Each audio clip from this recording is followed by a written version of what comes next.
Welcome back here to Baltimore's Cam the Arts.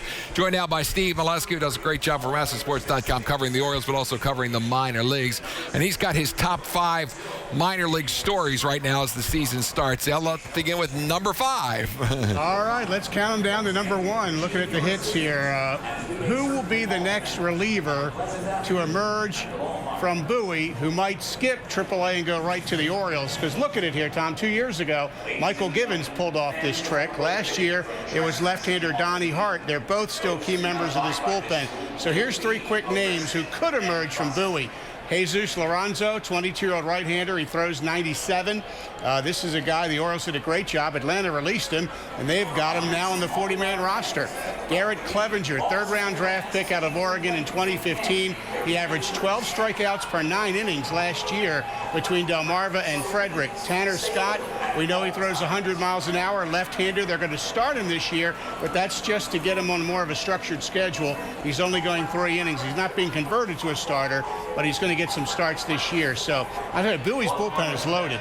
This is just 3. There could be others we could see emerge from there. Here's Steve's number 4 story about the minors. Number 4, who will be the 5th starter here in Baltimore? And Tom, this is wide open, Buck Showalter said today, but I think we can come up with some educated guesses, obviously. They need a 5th starter a week from today. That's the 15th, a week from today in Toronto. If you look at who's pitching in the minors tomorrow and Monday, those pitchers line up to pitch in Toronto moving forward. So you have Jason Aquino is pitching at AAA on Sunday, and Alec Asher, the pitcher they acquired recently, is pitching on Monday. Those are 2 guys who would be on turn for that start. I would even say don't completely rule out, it's probably a real long shot, but Jason Garcia is scheduled to go in relief on Monday for Bowie. He's on the 40-man roster, and he could be easily called up. I don't think it would be him, but the Orioles, you can see, Tom, they've really lined it up on the farm Sunday and Monday heading into that 5th start.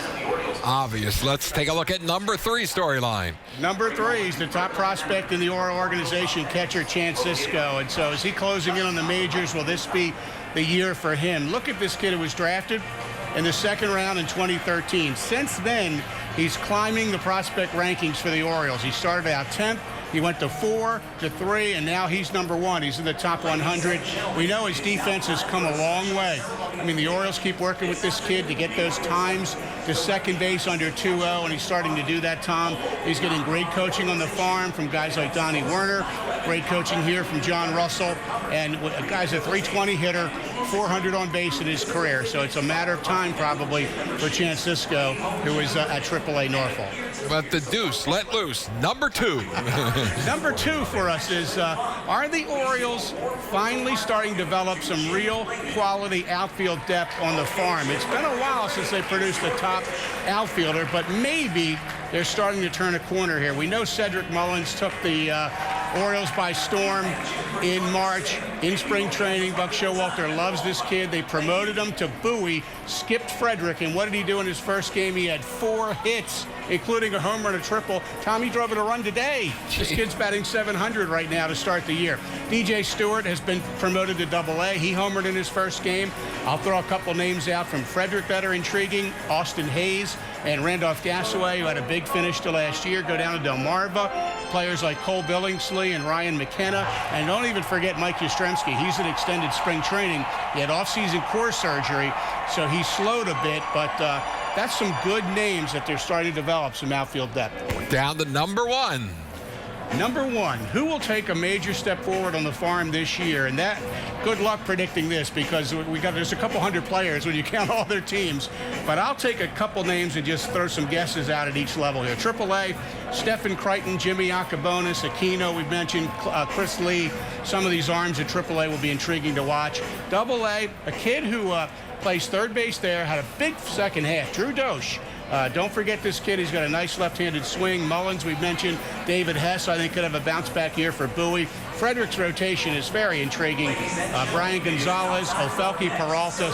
Cody Sedlock is pitching 6 scoreless innings today for Frederick in their afternoon game. Christian Alvarado, Keegan Aiken, Ryan Mountcastle's there at short. And at A-ball, Tom, Delmarva, Matthias Dietz, Zach Muckenhern, Alexander Wells was so good last year at Aberdeen.